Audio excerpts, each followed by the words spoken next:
Guys, welcome to my new vlog. आप लोग खैरियत और ठीक होंगे। तो मैं आज अपने लाडेरे को खुद अकेले लस्सी पकड़ के टहलाने वाला हूँ। फिर आए मैं टहलाने चलता हूँ।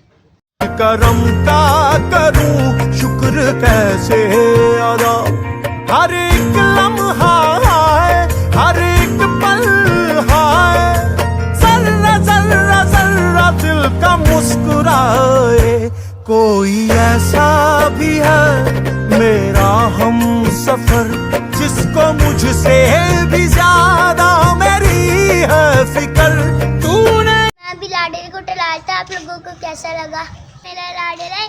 मैंने आप लोगों को ये दिखाया भी था, मैंने आपको ये टहलाते हुए भी दिखाया है। पहले ये खुलाता, अब ये शरीफ हो गया है।